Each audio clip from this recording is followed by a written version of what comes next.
SMA Negeri 1 Kota Makassar akan menerima 385 siswa baru untuk tahun ajaran 2022-2023. Pihak sekolah meminta kepada orang tua siswa untuk mendaftarkan anaknya di sekolah terdekat sesuai jalur zonasi yang sudah ditetapkan pemerintah. Tahun ajaran baru 2022-2023 akan segera dimulai. Pendaftaran peserta didik baru atau PPDB akan berlangsung mulai pekan depan. Seluruh sekolah mulai dari SD, SMP, dan SMA atau sederajat sudah mulai mempersiapkan diri jelang pendaftaran tersebut. Pengamat pendidikan Syahrudin Yasin mengatakan masih ada sejumlah sekolah di Kota Makassar yang kerap melanggar regulasi saat penerimaan siswa baru khususnya di jalur zonasi. Syahrudin menyebut berdasarkan data yang dimilikinya, pelanggaran kerap terjadi lewat jalur penerimaan zonasi di SMP dan SMA. Hal itu akibat dari lokasi beberapa sekolah di Makassar yang berjauhan.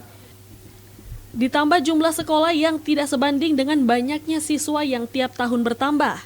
Selain itu, beberapa sekolah di Kota Makassar memang nekat menyiapkan jalur khusus untuk para calon siswa yang ingin menempuh pendidikan di sekolah tersebut. Ya, karena berdasarkan pengalaman pemantauan saya di lapangan, yang paling rawan untuk melanggar sistem PPDB, khususnya jalur zonasi itu ya pada tingkat SMP dan SMA. Juga SMP SMA itu saya menduga bahkan ada beberapa pengalaman dan data yang kita pegang beberapa waktu lalu, ada SMP atau SMA yang sengaja menyediakan ruangan khusus untuk dipermainkan nanti pada saat mau masuk belajar.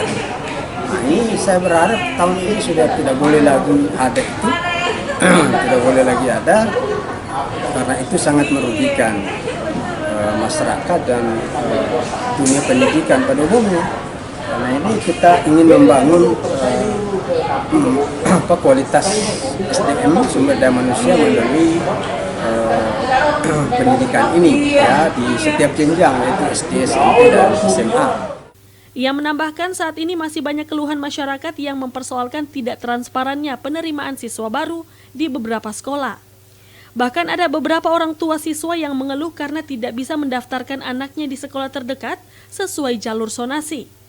Syahrudin berharap pemerintah kota maupun provinsi melakukan pengawasan dengan baik mulai dari awal pendaftaran hingga selesai. Hal itu harus dilakukan untuk memastikan sistem pendidikan yang dibangun berjalan dengan baik agar tidak ada pihak yang dirugikan. Wahyu Syaputra, Celebes TV.